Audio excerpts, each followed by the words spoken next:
भाइयों और बहनों, आज रात मैं आपसे कश्मीर के बारे में कुछ कहना चाहता हूँ।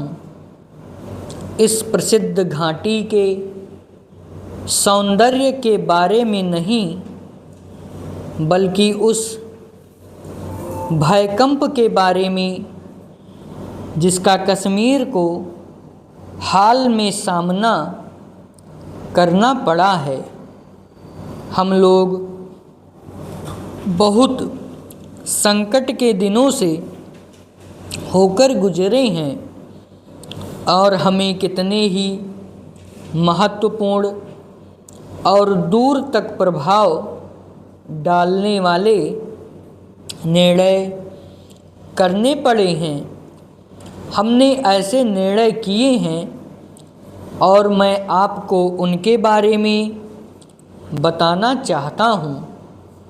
पड़ोसी सरकार ने ऐसी भाषा में जो सरकारों की तो क्या बल्कि जिम्मेदार लोगों की भी भाषा नहीं है, भारत सरकार पर यह आरोप लगाया है कि उसने कश्मीर को धोखेबाजी से भारतीय संघ में सम्मिलित किया है।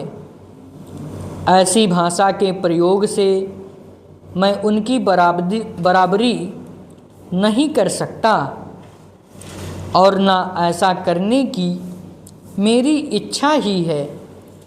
मैं एक जिम्मेदार सरकार और जिम्मेदार जनता की तरफ से बोल रहा हूँ। मैं मानता हूँ कि कश्मीर में दंगा और बल प्रयोग हुआ है, लेकिन प्रश्न यह है कि इसके लिए जिम्मेदार कौन है। जम्मू और कश्मीर रियासत के बड़े बाहरी हिस्से आक्रमणकारियों द्वारा, जो कि हथियारों और सामान से सुसज्जित हैं, ध्वस्त हो चुके हैं। उन्होंने गांवों को लूटा तथा तबाह किया है। उन्होंने वहां बहुत से निवासियों को तलवार के घाट उतार दिया है। इस सुरम्य और शांत देश में भीषणता का आक्रमण हुआ और श्रीनगर का सुंदर शहर भी नष्ट होते होते बचा। मैं सबसे पहले बता देना चाहता हूँ कि कश्मीर के संबंध में हमने हर एक कदम पूरे सोच विचार के बाद और परिणामों को ध्यान में रखते हुए उठाया है और मुझे विश्वास है कि हमने जो कुछ किया है ठीक किया है। इन कदमों का ना उठाना हमारे लिए एक दायित्व के प्रति धोखा देना होता और बल प्रयोग के सामने, जिसके साथ ही साथ अग्निकांड, स्त्रियों के साथ बलात्कार और कत्ल हो रहे हों, बुज़दिली के साथ झुक जाना होता।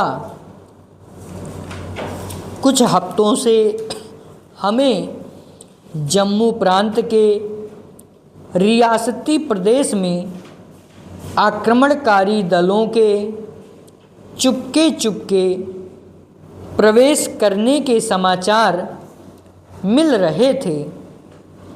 इस बात के भी कि कश्मीर और पश्चिमोत्तर सीमा प्रांत की सीमा पर हथियारबंद आदमियों का जमाव हो रहा है।